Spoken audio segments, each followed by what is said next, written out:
Your CD is in a CD player. And the CD recorder. Is this a Snoop Dogg joke? Or are you gonna say something about CD's nuts or something, Rufus? I know you're. No. Okay, all right. There's no CD. Oh yeah, it's in there. It's in the other one. Okay. I thought you was about to get me, Rufus. I didn't expect that of you, man. Ask him if he's ever seen BOFA. You ever seen BOFA? Have I seen BOFA? Yeah. BOFA these nuts.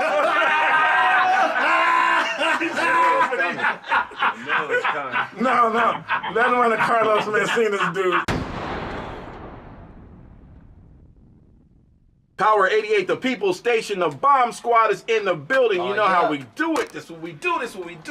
And man, it's Friday. We got a mega show for you. I gotta let you know. I was expecting, I'm gonna tell you, this the kind of dudes I like to hang with. These are the kind of brothers I like to hang with.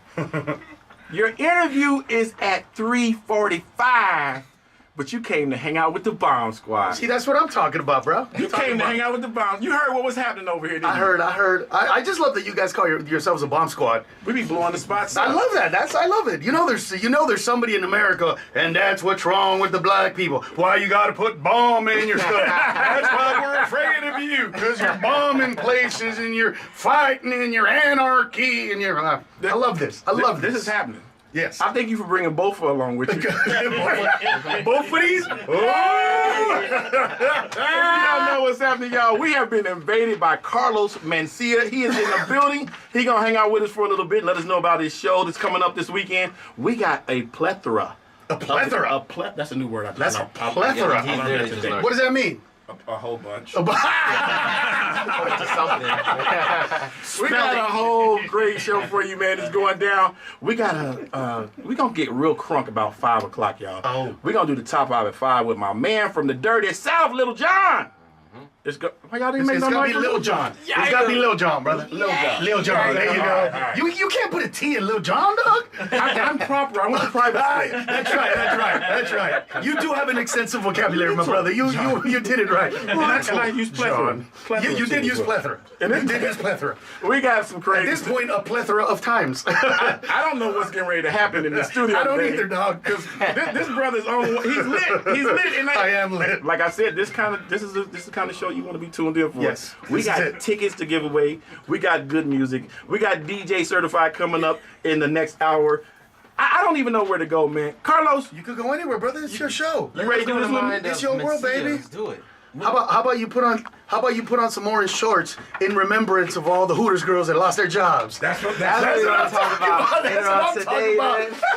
Little shiny shorts and a little glitter on top. know, I don't like Hooters shorts because they look like those shorts that you used to jog in the 70s. Remember the Starsky the and ones Hutch with the ones with the little thing on the that- side. that's not good, And the ones man. for the men and the women were exactly the same, so you Exactly. couldn't tell the Yeah. difference. Everybody shopped at Kmart. That's when you used to get the knee-high socks with the 3 stripes. And if you bought the socks where I bought them, the colors were never actually the same. Never. One was red and one was kind of red, but used with a to little orange in it. What about when the socks, one was longer than the other? Oh You know what yeah. I'm saying? So thought you they had to were scrunch long. them down to Yeah, pretend that that they were the wasn't same. I grew up a long time thinking I had a bigger calf than the other. Something was wrong with me. I thought it was deformed or something. I don't know. You thought it was you? You didn't know it was your mama buying cheap socks. Exactly. Y'all keep it locked. The Bomb Squad's in the building. We got Carlos Mencia in the house with us. You don't want to miss this show. I don't know what the heck is going to happen today. It's crazy. Y'all know what it is, though. It's a Bomb Squad, baby, and we are listening, and you are listening, and we're listening to you. We get your requests all day long, 702-647-3688. You're listening to the coolest place in the desert. What it is, CeeMo?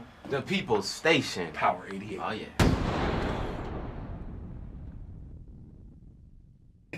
Man, we watch this every day at the same time. Everything comes on, and I'm like, oh, I remember when they was doing this.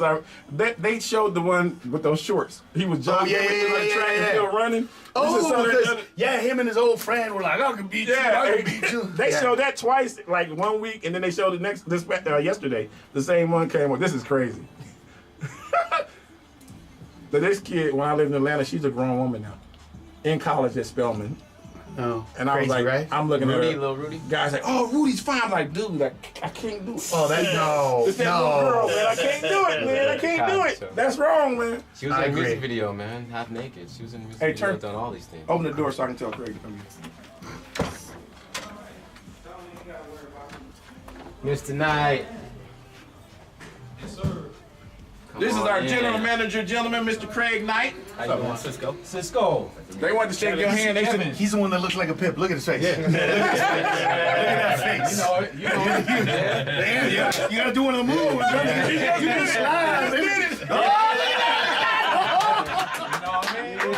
He's giving you some now. Just a little sugar. Just a little Just a sugar. little bit. Just a little bit. Oh man. Hey, I appreciate your work, man. I appreciate your work. yes, sir. Thank you, brother. Thanks, man. Appreciate it. I got a buddy back in New York. Funny comic. By the way, nobody cares about white people, so what do you This mom has to be black. Your friend better be black, brother. He's an old black man. But he said that him and his brothers, when his mom used to beat on one of them, when she used to beat on him, she'd be like Gladys Knight, and his brothers would be like, the pimp would be like, didn't I tell you? Didn't I? And the brothers would be like, didn't she? Is that right? Did I hear you say pimps? Yeah. He said pimps. Yeah. Did I say pimps? Yeah. Oh, sorry. There ain't no name in that, brother. P-I-P-S, man. He put little in John. P-I-P-S. That is true. What are you talking about? What are you talking about? Wow, bro. He calling you out, dog. I don't know what you're talking about. I don't have a clue. Gladys still does. She still does a lot of touring. Yeah, she was just in Europe. I think she's back now. Do the pimps still go out with her, or she don't do that anymore? Well, it's only one pimp still alive. That's my dad. Right. The other two are deceased, and he travels with her now and then. Oh, He's nice. he's semi-retired, so he has his own company for production company. Oh, nice. So he's doing some stuff and he's picking and choosing. Where does he live now? He lives here. Oh, cool. Yeah, she still has a house here, but she stays in North Carolina. That's where her husband is from. They have a ranch out there. Oh, nice. So she stay out there in the open green, you know what I mean? Beautiful out Away there, from stuff, you know? Yeah. Yep. But yeah, that's what's going on. He'll be 75 September 4th. Wow. So, and they'll be celebrating 65 years in the business. He was 10 when they started. Wow. For real? Yeah. Jesus. I did not know that. Yep. That's a great story. Yeah. That's a great And for a black man from that era to reach 75? No, Yeah. for real. Like, Yeah. That's And he doesn't look his age. He takes care of himself really well. So beautiful, there's man. pressure on me. I'm like, now. I better not You look check like out shit. Yeah. So he eats salads now, brother. Starting out. He's been a vegetarian for almost 40 years now. Yeah. Oh, wow. Wow. That's I where it mean, is, a bro. real vegetarian. For real. Yeah. That's where it's No at. seafood, none of that stuff, man. Wow. That's So, where it's at, man. Yeah. Like everybody that's veggie, just they're 80 years old, still kicking it. Yeah. They ain't got joint damage. Yeah, that's true. Meniscus stays because the level of acidity in your pH balance when you're in it is so much different than when That's you're right. eating coffee and all that Yep. stuff. That's right. Yeah, but let's not forget how good meat and coffee taste. Let's not forget about that. Yeah, it's a sacrifice. Life tastes a little better though, brother. Life tastes, actually, you know what? Once you go vegetarian, after a certain amount of time, your taste buds go back to being normal, and like everything tastes. You believe it or not, it tastes really great. Yeah, it does. You develop an Right. acquired taste. Yeah. Like if his dad actually tasted a piece of meat, it would taste like salt and Yeah, you acid. It's horrible. Yeah. Yeah. Yep. Wow. Yeah, How long does that take? about a month for your like acidic level to lower, your pH balance to go down, and then but you gotta like not do a lot of acid corrosive food, so whatever that is. Yeah. Interesting. You got some health intelligence going on over there. You got to, bro, Nah, man. you too. Everything kills you now. Yep. You can't eat Everything kills you.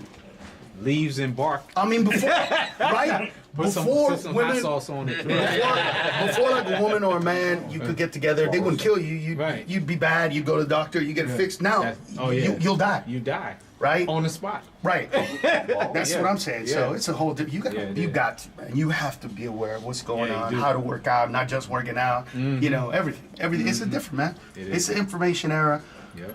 and you would think that with more information we get smarter, Right. Well, we're dummying down. Right? And getting lazy. right? We're getting dumber and Yeah. lazier. You talking to computers to give you answers and to do stuff for you and to cut the lights on and unlock the door and park. Hey, y'all leave Drive. Siri alone. Leave Siri alone. Well, no, but you know what? It's actually messing with kids' ability to retain knowledge because Yeah. they don't have to anymore. Right. Right. Short So- attention span. Yeah, That's I why still know the Snapchat- numbers. Yeah. All the numbers that I remember before 19, like 78, 80. I still have them. Yeah. Numbers and All addresses. those. You used to have to know all of that stuff, right? And You went to somebody's house one time, yeah. and you had to remember how to get back there. Yep. That's right. God forbid you forgot that number and you had to ask your mom more than once what that number was. Everything is GPS. You lose your phone or your numbers, or you ever see when your names go away and it's just the numbers and you like, Yeah. Like, wait a minute, who's that? You gotta go through the text. What was that I don't concept? answer the phone. Oh, that's Derek. Okay, that's Derek. Man, yeah. then you got to make up that lie. Hey, new phone. Who is this? Sorry. Yeah. I don't recognize this number. Yeah, exactly. Yo. Yeah, it is bad, man. It's bad. It's getting bad. That's why Snapchat and all of that is like 6 seconds, because that's the average. That's the measurement of an attention span of the millennials. It's crazy. It's like you gotta keep, like, after 6 seconds is boring. What were you saying, Or Cisco? their mind on something else. You know, it's hard to retain. Oh, I'm sorry, man. Oh, I listened to everything y'all said. Don't get that shit. Oh, he got bored like 3 hours ago, bro. Don't worry about that. I was talking about vegetables. I was like, what? Y'all said We lost him on vegetables. I think that's where I start going. I was like, vegan? What did I say 26 seconds ago? 26 seconds. Millennials had 6 seconds of attention span. Okay, so you're special then. Nah, I just listen. Yeah. That's good, man. Listen, that's why you got 2 ears and 1 mouth. Yeah. Listen twice as much as you speak. Exactly. That's what I was told.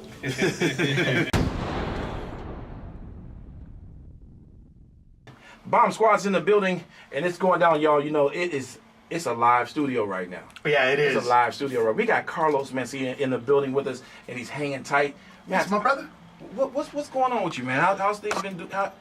Where you from, first of all? I was born in Honduras, but I grew up in Los Angeles when I was a little kid. I grew Okay. up in the projects. Okay. So, yeah. So your transition to Vegas is not anything new to you. You've been here quite a few times. You've been hanging out. Well, here's the difference, right? The difference between me, like when I used to come here when I was young, right, and try to win $100 or $200, that was a whole different. Now it's so bizarre because I'll make friends with the general manager of the casino. He'll walk me through the catacombs, and all the people that work there, and all the people that work in the kitchen, and all the people, like, they're all like, "Hey, Carlos, what's up?" And you know what I mean? "Yo, man, you funny." And you get like, "Carlos, ¿qué pasa?" And it's like everybody now. Whereas it was one point in time where I only connected with the workers. Right. Now right. it's like, to them, you know what I mean? They're proud of me. They're like, "Man, you used to be one of us, and now you're look at that." Like, look at Carlos, man. He's walking with the general manager. You know what I mean? It's like they're so proud, bro. And I don't know how to feel about that. I don't know how to feel because I'm just a regular dude who, you know, I got a God-given talent. I work at it, but I'm lucky. You know, I could have been born black and 200 years ago funny. It wouldn't have done me no good. You know what I'm saying? Right. No good. Right. So we're fortunate, man. We're fortunate that we get to do what we do, and you gotta stay grounded. So I love that. I could be walking with, like, you know, Steve Wynn, but somebody cutting grass will be like, "What's up, Carlos?" You know, I'll be like, "Oh, that's where I come from. My bad." For a second here, I thought I was Mr. Lamborghini. I guess I Dead wrong, I man. guess I'm And Carlos, speaking of connecting, man, since we're taking it back, I read that you changed your name to connect with the Mexican community. Is that true? Well, it's not even to connect. It's that I grew up in the projects in East LA, right? A Latino. And my birth name is Ned. And just people didn't get it, bro. You know? Didn't get it. No, because I would walk on stage and people would be like, "No, what's your real name?" "Ned." "No, is it like for Eduardo?" "No, it's Ned, man. It's Ned." And people were just confused. And the owner of the comedy store, Mitzi, she's basically said to me, like, "You're always gonna confuse people. You are Latino. Right. What you do on stage is Latino. You can't fight it. You can't get away from it. You throw Spanish in the middle of your act. Right. Like, you can't pretend to be something that you're not. Your name, she's like, from an entertainment perspective, is the opposite of who you are. You should have a name that describes you on stage. It's not who you are." And there's so many people that change their names or change a version of their names or whatever it is. Mm-hmm. So I said, "Oh, I got an uncle named Carlos." And she said, "That's perfect, Carlos Mencia." And that's how it became Carlos Mencia. But it was more because my act was, you know, very much about me growing up, my parents. So I would say, my dad said to me, and then I do an impression of my dad going, I told you to climb the tree. Did I tell you to fall off the tree? No, that's why I'm laughing, because I didn't tell you to fall off the tree. Ned tells those stories, and then it's got to be a whole thing about Ned, and I didn't want to do that. So I thought, you know what? Sure, I'll do it. And here's the interesting thing. Like, some people say, I can't believe you changed your name. I'm the only Latino to change his name from a very white American name to a Latino name. I actually went backwards. Like, I already had white people like that. That Ned does Mexican impressions hysterically. And then I said, oh, he ain't one of us, man. So I actually did the opposite of what a lot of the guys do. You know, a lot of the guys, the Latinos, some African Americans will drop an ethnic name, right? Right. I don't want to be DeMarcus. My name's Jerry. You know, whatever it is. And just so that people like think, okay, he's just an American. I went the opposite. I was like, I already got that name. I don't like it because that's not who I am. I'm going, you know, with Latino. And at the time, I thought it was a brilliant decision. Now that, you know, I look at it, I go, man, Ned might have been.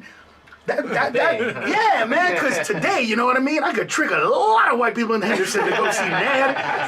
Funny man, Ned? Oh, come on now. I feel you. I could trick a lot of people too when they say Brian. Right, see what I'm saying? Oh, I know that guy. Right. Like you could do that when you're on the phone, right? Exactly. When you call on the phone. You don't use this voice. Like when you call yes, this is Brian. You don't understand. Can I help you, please? When I talk like that, my pizzas get there faster.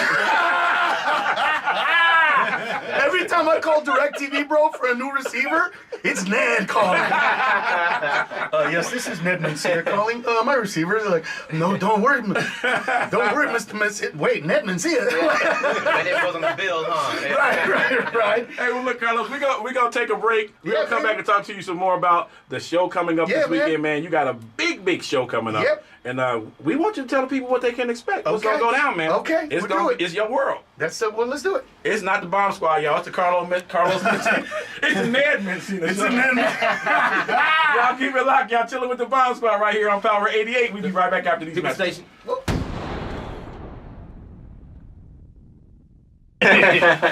my God. Good stuff, man. That's funny. Now, that was a funny story. Dude, it's true though, man. Like, I had the perfect Anglo. If I would have changed my last name from Mencia to Mancini, Oh, yeah. just to that, just like almost the same thing. Yeah. People would have been like, oh, he's a white Italian guy. Yeah. You know what I mean? But it just didn't. It didn't work. That didn't work for me for my stage, for what I do. It just, you gotta, you know, we all gotta do what we gotta do, man. I meant to ask too. Did you ever ask Arsenio if that's his real name too? Arsenio Hall. Is that? You said black dudes changing their name. Yeah, Brian Ginger name. No, I think Arsenio, that's his real name. That's his real name. Okay. Oprah changed it. Yeah. What? Oprah's real name? Her real name is Orpah.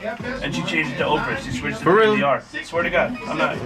I gotta Google that. What? That's crazy. Her real name's Orpah. Well, but then That don't again, sound good at all. That's like a joke right there. we're selling products, right? Yeah. I mean, you know what I'm saying? You can't be DJ Eric. Yeah. You know what I'm saying? You gotta DJ Sugarfoot. DJ Sugarfoot don't have a foot, bro. He got the sugar. He got that sugar. Yep. Yeah, right. The diabetes. Yeah. That's real. That's And deep then for us, LA, man. of course, being in LA, when you come to Hollywood, they want to make you do this, and that. Was that something that happened to you? What happens in Hollywood is, here's what happens in Hollywood. They're selling a product. Yeah. You're a person, but you're a product. Right. Commodity. Show business. And show business doesn't work when it's too much business, right? Is what radio's become. Radio was show business. It became too much business, and the show part is suffering. Mm-hmm. When you're all show and you're no business, you don't make money, and inevitably you lose it. Right. So it's the two, and you can't take it personally. You know what I mean? I'm a comedian, but there are a lot of other comedians. So how do we project ourselves to the world? What do we do? You know, you want somebody to immediately, after seeing you perform, to be able to say, oh, I love that guy, she's, and then to say a sentence or two to be descriptive of what your show is. You want people to be like, man, you gotta listen to Bomb Squad. There, boom. Whatever that boom is, that's what you want. That's the product that you're putting out. You could be up here for 5 hours. But if the audience can, say that to you, then you got them. You're in here, and that's the part of it. So then, That's real. then you got to do, you got to figure out how much you want to be out there, how much you want to integrate the community into the radio station. You got to figure out how much are you going to do recording wise, how much are you going to put online. This is all the balance of it. I like but that. if you don't look at it at its entirety, then that's what he's for. So he'll tell you guys, no, you worry about this. Oh yeah, he does. I'll worry about that. We just- Right? Yes. You do this, and then I'll take care of that. And that's when it works well. But you can't take it personally if he tells you, listen, you got to do breaks that are shorter, or you got to talk about stuff that's more important. It's all meant to bring everything You've been together. here before. It's just tough. That's a real You've game. been here before. That's a real game, man. You've been listening to you've been on the wall flying around, man. Well, here's the interesting That's thing about definitely radio. There's a schism, right? Most research will tell you play music. Most research says we don't want to hear people talk. But that's because the majority of DJs don't say anything. So what I learned in radio was play your best song. And I would say, well, what do you mean my best song? Play the best song that you can play. Like, but what if I don't have a song? I said, I don't literally mean play your best song. If you got something to say, that's your best song. Play that song. But make sure that whatever you say is better than the song I want you to play. Once you can do that, then you can have the freedom. So that's why you have, on this level, right? Make your break shorter, too much mumbling, a lot of blah blah. You don't want that. You be concise, be quick, get it.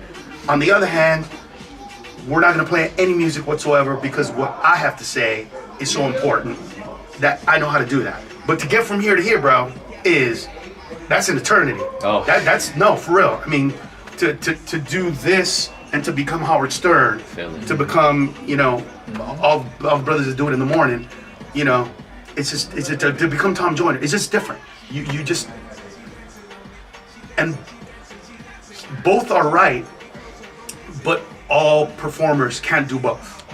That's the thing. Damn. There are guys that do afternoon morning shows that they can talk for 3.5, 2.5 minutes, 1 minute, 1.5, and they sound amazing. But you make a mistake going, you know what? I know we play 10 sounds an hour, let's drop to 8. And then all of a sudden, and he's out there going, no, get out of this bit, it's not funny. Yeah, Damn. but that's the show business. Don't take it personal, learn from it, figure out what it is, figure out the rhythm. Dude, everything in life is something that you should learn or at least acknowledge and then say, that's not part of what I want to do, but I know it now. And you inevitably acquire enough information to incorporate it into what you want to do with your life to make it. Damn. But that's I like that's that. all. Yes, that's I like It's everything. called molding and shaping and branding. See what I'm saying? Like I would never have thought that because I'm not in the business. But it's his job to let you know what it is, so he knows how to say it. So that's I like that. This was one of those moments. I said what he said in about 3-5 minutes. He said it in 3 seconds. Yeah. 3 words. See, for real. That's it. I'm serious. And so Sum it up. Free game right here, man. That's- Carlos Mencia and Mr. It's Craig free Knight. game, it I is, couldn't man. ask for more. no, but you know what? It is, man. And you always got to listen to people that have done it before you. You don't have to do it the same. That's right. But if you don't listen, you know what I mean? Man. I'm never gonna be the guy at the bottom of a mountain, looking at the guys on top of the mountain, going, I don't want to hear anything from you guys. I'm gonna do it my way. I'm gonna do this my way. You know what I mean? I'm gonna get up there Right. When there's a guy going, no, there's a rope over there. Like, dude, just get the rope. Just go on the rope. You know? Or there's an elevator in the back of the mountain. Oh, you see what I'm saying? Oh, he came up with an elevator. You always have to listen. You might not want to take it. You might be like, you know what? I get it, but I want to go a different route. Right. But now you know. And that's the important thing, to make decisions based on knowledge and information. Most people don't do that anymore. That's true. It's what we were talking about. Yep. That's true. Most people don't have that ability anymore. It's lost. Yeah. And It's a dummy down time, you know. You know, like when we were in school, when we went to school, we had to learn our times tables from the ones all the way through 12s. That was before calculators. Yep. And your mind was always working and developing. We had to know everybody's address, street. We didn't have call waiting. You called, it was busy, you call back later. Yeah. Sometimes you just show up. If you're not home, you know, you leave a note. Hey, I came by. You know, how did our parents reach us before pages and cell phones and all of that? Come in before it's dark. Could you imagine taking Street light. Yeah. Or somebody be riding their bike to another neighborhood from our neighborhood. My friend, Craig, your mother's looking for you. All right, y'all, I gotta go. That was it. And everybody knew, by the way. You would be like, their mother looking for, ooh, he's in trouble. Because everybody knew, man. Yeah, everybody knew, yeah. And you knew you were in trouble. When you on your bike and there's people like outside your house just looking around, you're like, oh, man. Yep. And then your mom, as soon as your mom or dad mom usually made that eye contact, you were like, oh, what time is it? Oh, you know, and that was another thing, like, time was different. Yeah.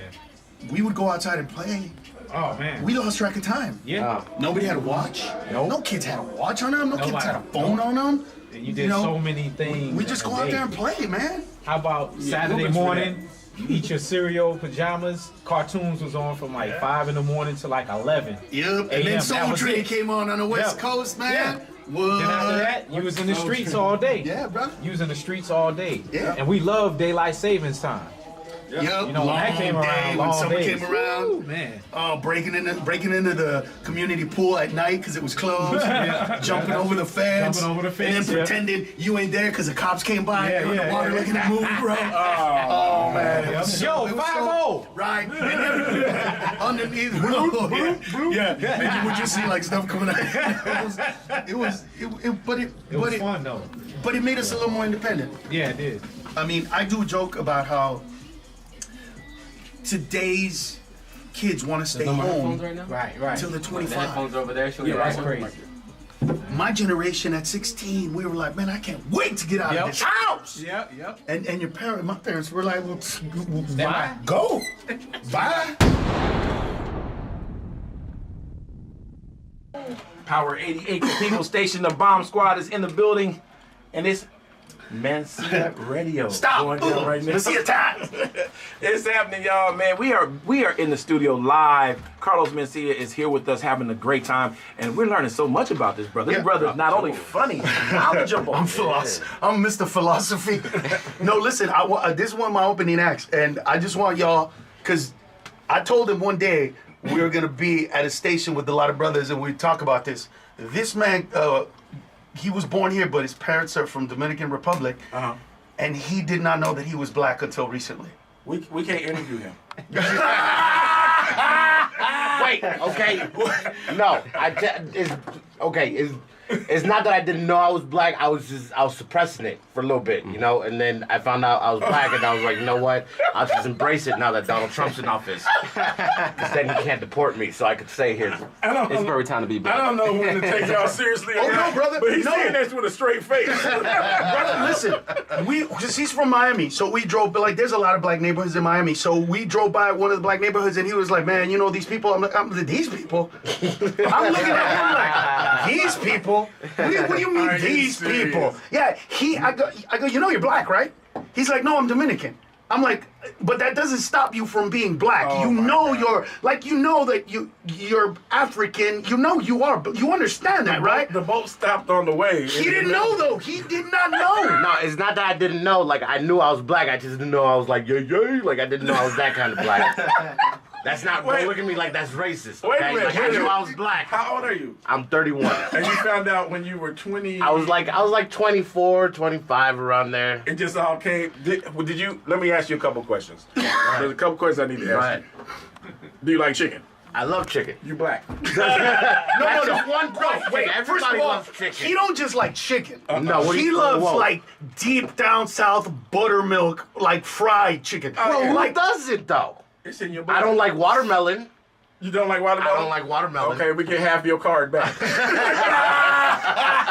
You can't cut it in half, man. I'm just saying. Like, but if I had to choose between like soul food and Latino food, I go through the Latino all the time. So. But you know what? It's funny it's funny. And that's why I said I don't know if y'all joking or not because No, I but know here's other how you know you're right. say that. When the cop pulls you over, are you scared? There we go. Oh, very much scared. You're black. That's my point. Okay. That's what I'm talking about. I'm not even talking about like. But I feel like everybody's scared. No. Hey, Kevin, you're white. Are you scared? Kevin, the white guy here. Kevin. When you get pulled over, are you scared? No, I usually know the cop. You see, he's not kidding. By the way, his dad is a cop, so he's not afraid, dude. That's Right, what I'm saying. this- Like, this you know what I is- mean? this is- Like, let me put it to you this way: if I was at an anti-protester at the KKK rally, I would be a little scared, but they'd look at me and still maybe talk to me like they talked to Geraldo Rivera. Yeah. They wouldn't talk to you and you'd be scared. I wouldn't even go there though. That's what I'm saying. That's the kind of black I'm talking about. I just stayed in the sun too long, guys. That's it. But see, the difference is that's why they have me, because I go, hey, this is what they were saying about you guys. Yo, man, this is how we travel, brother. We got the white guy, and he drives. And so when we ever get pulled over, I'm not kidding, bro. The cops talk to him. Carlos, that's how I knew you was from L.A. Yeah. His brother got a game plan. He got a game plan. yeah. I already figured you out. You good. You good. Now, here's the only thing, and I've never asked, and I never will. Every once in a while, we get pulled over somewhere a little shady, South Carolina, North Carolina. You know what I'm saying? Georgia type of deal. Kevin's driving, and here's when I know like something's going on over there, because the officer will be like, "Get out of the car, sir," and then they go back and they talk. But they don't talk like I'm used to talking. Like, I know cops when they talk to people that are of color, Right. and there's a little aggression in there. I don't know what they're saying, but there's a little like, what are you doing here? No, for real, what are you doing? They look like they're talking like it's cool, and then they both look at us, and then they look away, and I know he's saying something about us to that cop. I know he's saying something like, listen, I know I gotta drive this way, bro. Like something like that. And then we don't get a ticket and we drive off. I don't know what he's saying. I'm going to tell you what they say. What? You're absolutely wrong. I know Really? exactly what they say. What they say? He goes, I went hunting with your dad last night. You're free to go. You It's guys- a lot of,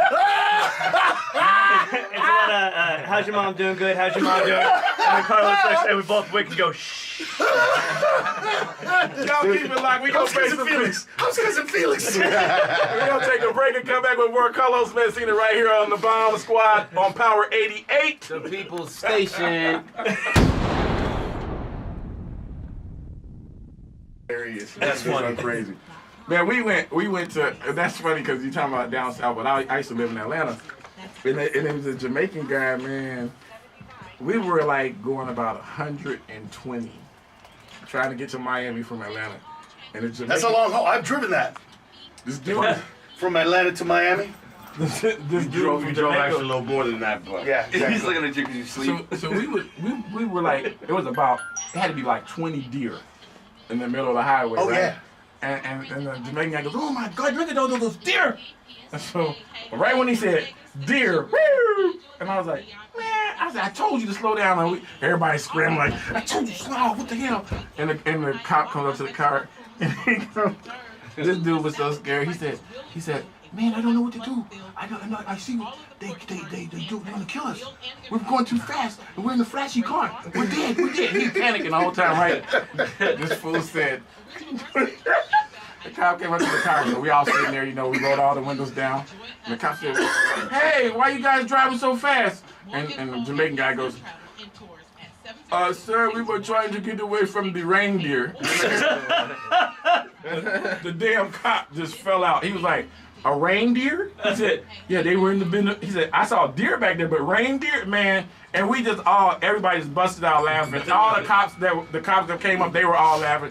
Go ahead, you guys, just slow it down. They couldn't, that was the funniest thing that ever happened. I know where we Could you were. imagine a Jamaican saying that? In Columbus, Georgia. Wow. Oh, the reindeer. He was just trying to get away from the reindeer. That's exactly how he said it. What? That's just how he said it. And we fell out, You mean man. deer, right? No, the reindeer back there. Wow. He corrected him. He said, the deer? He said, no, the reindeer. We thought that was hilarious, man. Oh, that's funny. got you on a ticket, dude. He sure did. He sure did. If you make him laugh, bro. But that's the hard part. That didn't work for me. Fucking made the cop laugh. He's dying laughing. I'm like, yeah. Came back with a $120 ticket. How'd you get into comedy? So my ex-girlfriend signed me up for open mic. Time to get down to the And she says that if I don't go, we would lose $250. And if I go, I'll get the $250 back. So she signed me up because I always wanted to do comedy. And then I ended up doing the open mic. Did great, and then she told me she lied to me just to get me on stage because I would have never done it if it wasn't for her. So, and then once you do it once, bro, it's like a bug. You just keep going. There's no stopping. So, it's that's how I started comedy. But I always wanted to do comedy because my dad was funny, and he was like the comedian at the house party, and I was like, I'm gonna do that one day, but on a bigger scale. So that's how I started doing comedy. And where you from? Miami. Miami. I started doing comedy because I saw Cisco do an open mic, and I was like, shit.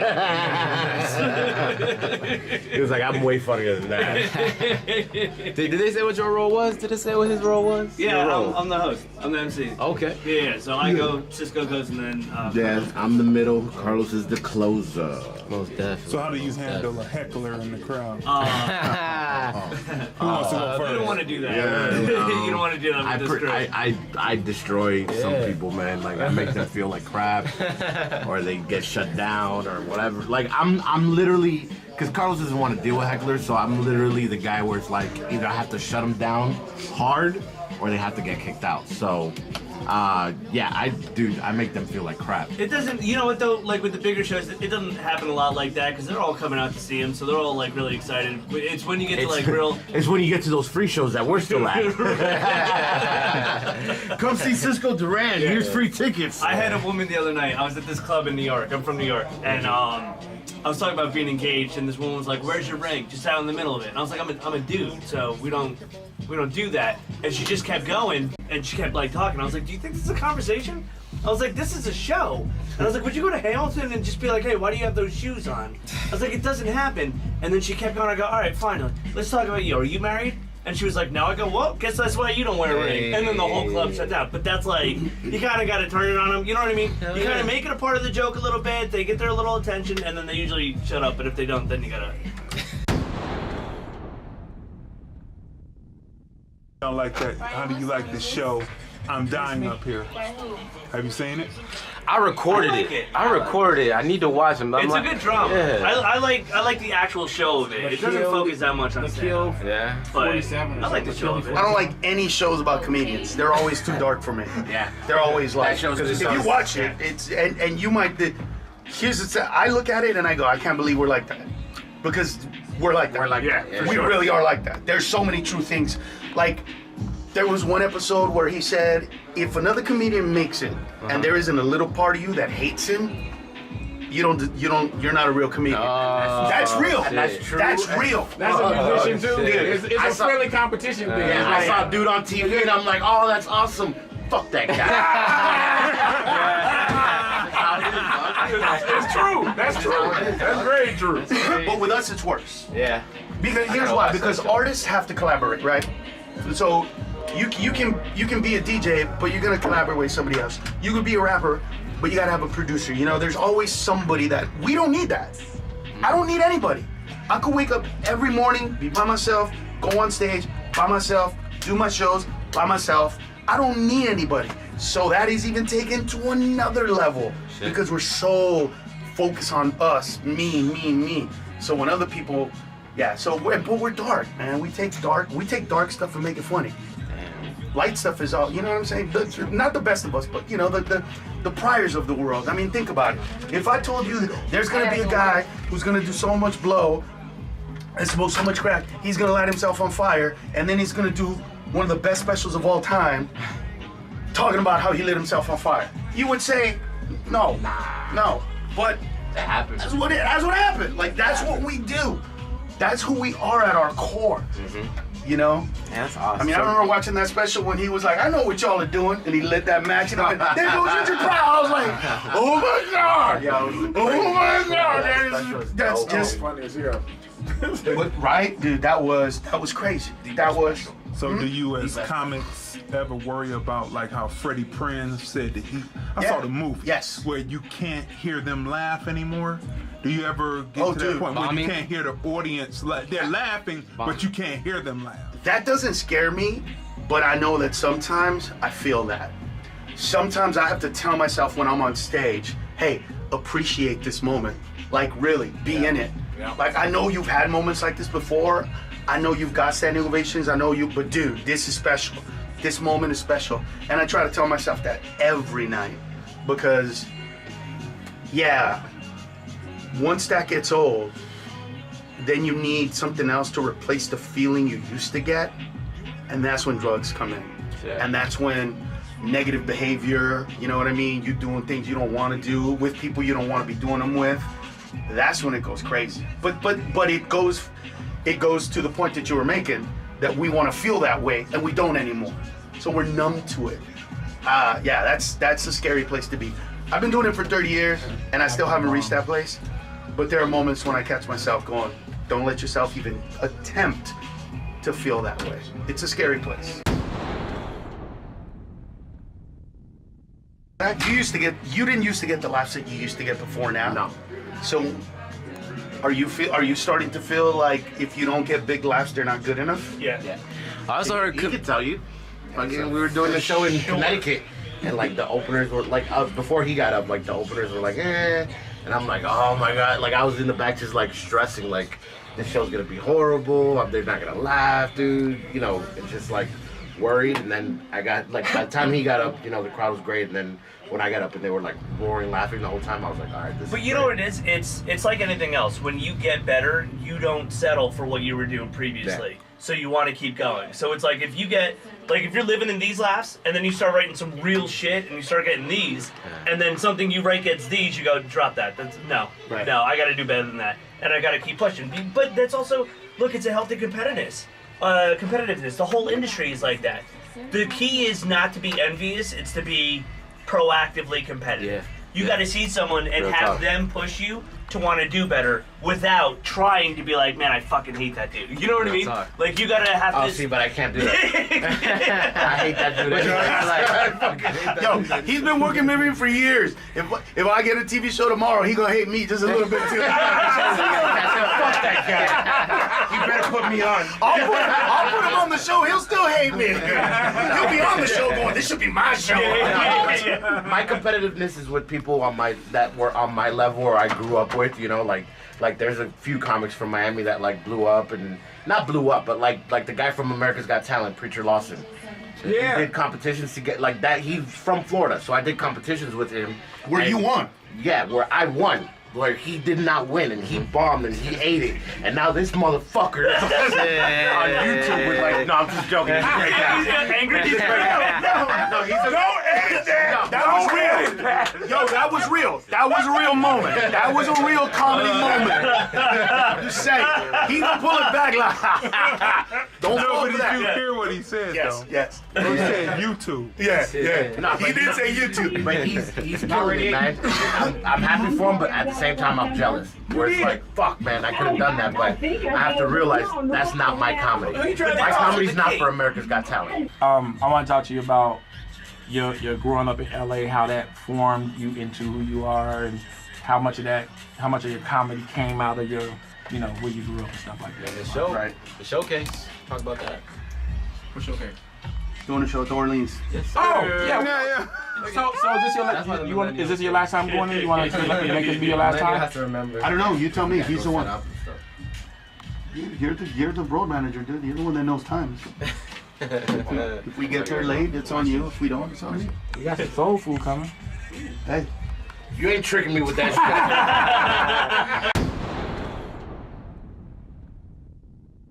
About that Roast battles? concept, yeah. Personally, I'm not a fan of it. Personally, because Yeah, we gotta go. because for me personally, it doesn't last. It's just, you know, who can insult somebody or creatively insult. I mean, there's an art to it. I don't want to put it down. It's not that I dislike it. It's just not my thing. It also brings out, I don't know if it brings out the worst in us from that perspective of going at each other. It might. I know that if I was roast battling back in my day, I would have said some real stuff that was just funny and hurtful. You know what I mean? I was. Because, dude, I was a guy that when we did the dozens, they would talk about like your mama this, your mama that. I'd be like, well, your mama had sex with the guy that delivers UPS. And everybody be like, well, that ain't funny. Well, it happened. And then everybody be like, oh, man, you can't go I was going there. to ask you what's your best Right. mama joke. Dude, I would go to the real. You know what I Oh, mean? my So God. in these situations, I probably really do the did. same. But he's done a few of them. He's done it, but he doesn't like them. I don't like them. It's fun when you do it with a friend. That's the difference. Like when you had a good friend, a comic buddy, like Gino and I. Yeah, that roast would battle be each other, interesting. and that's like you're just going in. It's your boy. You know what I mean? And you're doing what you do backstage, just on stage in a format. That's really fun. Cause you write for like a week about him, and you're like, oh, I'm so fucking good with this. It's fun. That's the fun part about it. But then when you get into the whole like scene of it, I don't know. It's weird. I don't like It's it. weird, I 'cause feel like someone's it's too gonna- mean. Yeah. It's too mean. I can't do it. It's a little mean, but it also, like, that material doesn't stay with you. Yeah. It's No. nothing that lasts. It's more of a writing So- exercise than anything. That's all it is. Yeah, so from our perspective, right? If I don't want to write a song that nobody's ever going to hear, or that only going to hear one time and you can't replay it, Right. I want to write something that, you know, somebody's going to remember it. So how many? Yeah, How you doing, girl? I'm fine. How about you? Listen, I'm about to send Sean over there. Can I borrow 2 cups of sugar and a slice of butter? This album coming out. Clips? Hey, What if good I luck. tell you I don't have that? Huh? What if I tell you I don't have that? What? Oh, where you trying to call? I was actually calling the radio station. No, this church is chicken, girl. You gotta be kidding. You want 2 piece? So do you Ask guys, if you want the both. church's chicken, do you guys deliver? Yeah. You been listening to Ricky Smiley? Do we deliver church chicken? What's up? How you doing? All right, how about you? How can I help you? Actually, I won some tickets on the radio yesterday. Mm-hmm. What did I win tickets to? Wait a minute. No, I know it was the Orleans Hotel. Am I getting But punked? what- No, you're No, not. I'm getting punked. You just called me and asked me what you want tickets to, and you don't know what you want tickets to?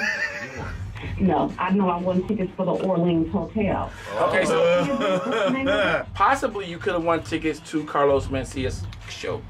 Possibly. But I don't know who you is. I don't know who you is, shout out. Yeah, you could have tickets to go bowling. Or she could have won tickets to see old ladies. No, it's not bowling. Oh, no. You sure it ain't bowling? I know what it was. Bowling. We gave away tickets yesterday to the midget circus in the parking lot at the Orleans Arena. That might be. I think that's what you got.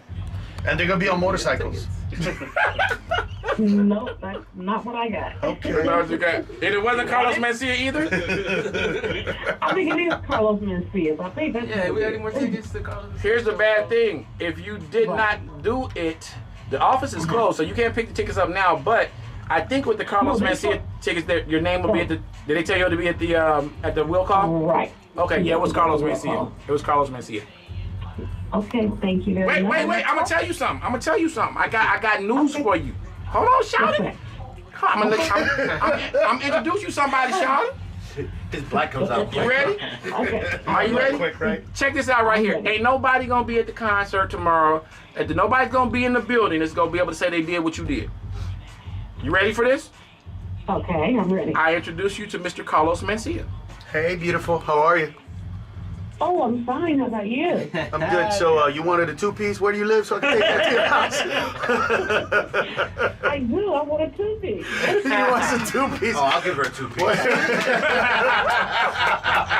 And a biscuit. 2-piece and a biscuit. So see, It's a pleasure to meet you, baby. And I'll see you tomorrow at the show, man. It's gonna be a great show, I promise. Is it tomorrow today? Thank you very much. What's her name? Tomorrow she's going to. all right, you have a good night. What's your name, sweetheart? Leslie Brown. My name is Leslie. Leslie. You know I'm gonna talk about you bad on the radio, right? You probably will, yeah. I really am. Because nobody ever called and asked what did you win tickets to yesterday. That's bad. You know what? Actually, I was traveling. I would rather blame it on this. You were at a dispensary. I don't know, absolutely not. Makes you forget. I'm just saying. Uh-huh. All right, you have a good day then. We'll talk to you later, Leslie. Okay, thank you. Bye-bye. Bye-bye. You are now locked into the Bomb Squad featuring Mr. Carlos Mencia. I want to be a part of this, man. I wish if I lived here, I'd be popping in all the time. Hey. This is too much fun. Hey, whenever you in the city, I will, bro. you got an Always. honorary chair Always. on the Bomb Squad. Matter of fact, we about to do the Mount Rushmore. Right? We can get a picture. Right. We're gonna put him. He gonna be on our Mount Rushmore. He gonna be there. All right, wait, I'll be No, sure. not without. Let me look No, right sexy there, like right Al there. B. Wait, I can't look sexy like Al. I got you right there. That's it, Mount Rushmore. There it is. Crazy. Hey, we gotta give a big shout out to my girl Leslie. Leslie just called in and said, "Yes, I won something yesterday, I won tickets yesterday for something at the Orleans. but I don't know what it was. What did I Right. win tickets to?" And I just drew a dummy face on me because I couldn't give her an answer. But we found out that she won to your show tomorrow Yeah. night at the Orleans. And she was really sweet. She was really sweet. She said, Carlos Mencia, oh, can I get a 2-piece? With a biscuit. She wanted a 2-piece with a biscuit. That's beautiful, man. Leslie, I don't know. Leslie scared me there for a minute. I had to go through the whole routine here and find out exactly what she was talking about because I didn't know what she won tickets to. But anyway, she's going to be enjoying Mr. Mencia. I'll be there. Tomorrow night, it's going to be going down. At the Orleans showroom on the 18th and the 19th, this man is going to be in a building holding it down for you. Now, Yep. I want to go back just a little bit with you. Yes, my brother. You said you grew up in L.A., and I'm just, In the projects. with the environment and the projects in Yeah. L.A., how much of that played a role into you going into comedy? Did you, as a kid, were you seeing funny things that you were just storing up, or? Yeah, but I never tried to be funny because my mom and dad were way too strict. They were way too you're here to educate yourself. Educated people get out of the hood. Right. You will get out of the hood. Exactly. You will not stay here. You will not live in the project. So I took school very seriously, but I was always looking. Like, Right. I always saw things that I couldn't share them with anybody because nobody saw the world the way I did where I grew up.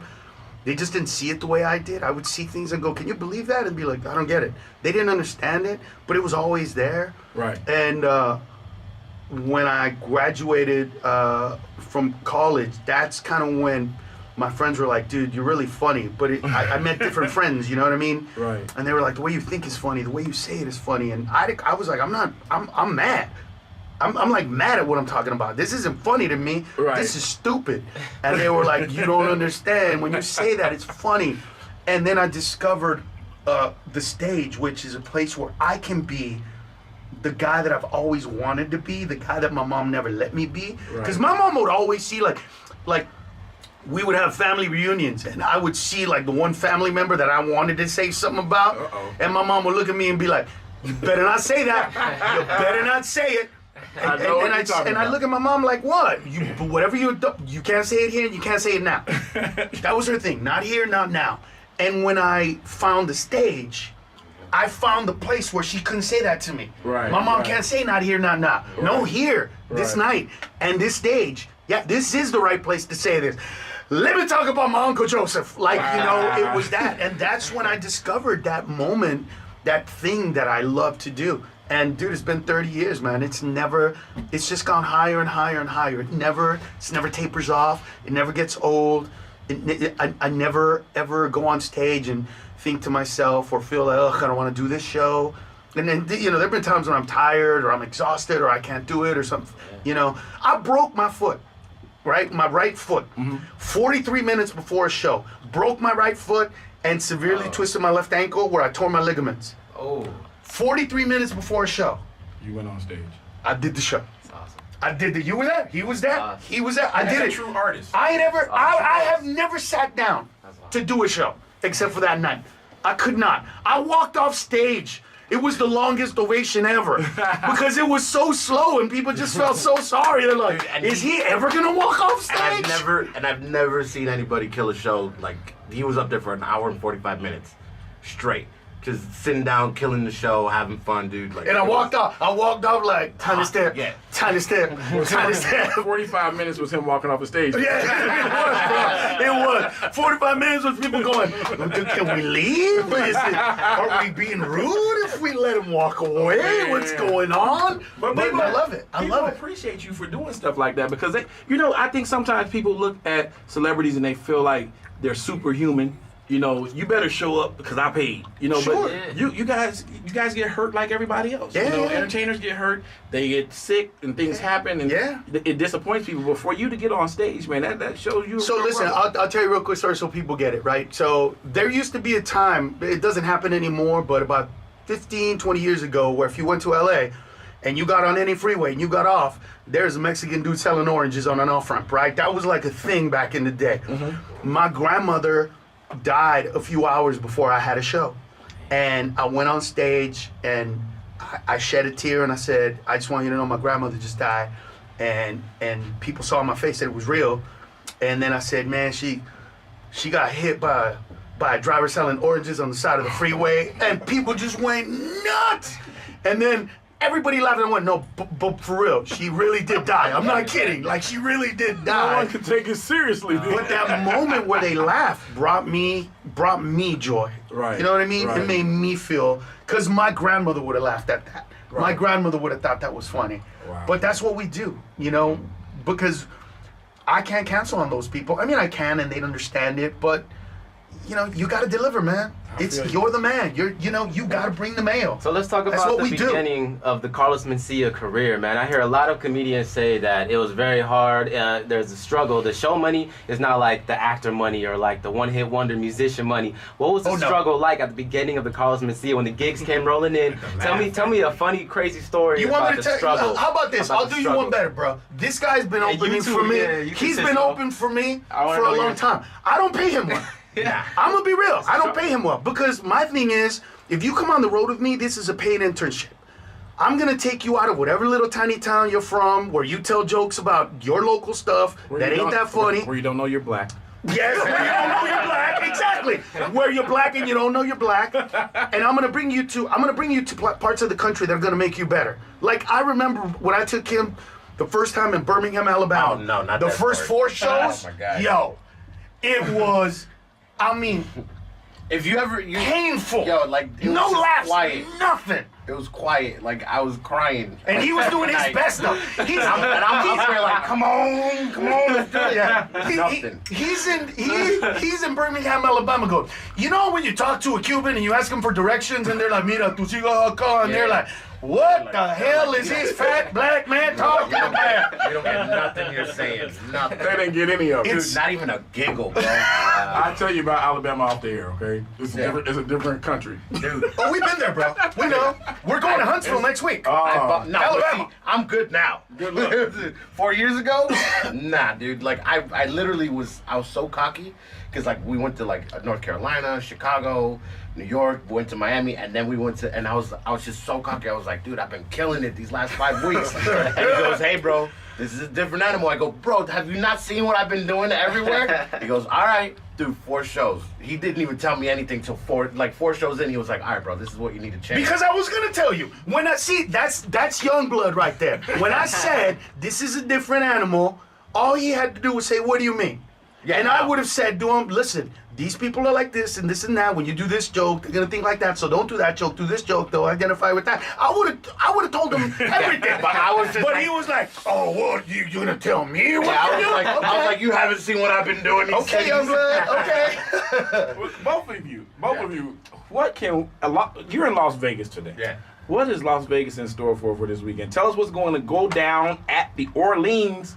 What can we expect? Listen, tonight and tomorrow's shows are just gonna be. I mean, they're gonna be. You know what? There is no word other than to tell you. I promise you come to my show, you're gonna leave loving me and disliking me because I promise you, your stomach will hurt as if you worked out. And your jaws are hurt like you did something with your man that you hadn't done in too long. And then after that, you know what? We might go out to party, or we might do a party in my suite. I'm not sure, man. I'm not sure. You could read the reviews, man. We put every time we come here, it's just we put on a show, man. For the last 3 years now, dude, it's great. Like it's just great. There's no other words for it. So we're down. Well, listen, we tear it up like we're lucky to be Americans. I approach the stage, and I will tonight as I do every night. And right before I go on stage, I will remember that I could be a broke ass boy in Honduras milking a cow. There you go. But I'm Carlos Mencia working at the Orleans doing a show. That moment right there will take me to the end of the show and kill it. And that's what it's all about. This is how I'm approaching the show. I ordered a bunch of chicken wings for the green room.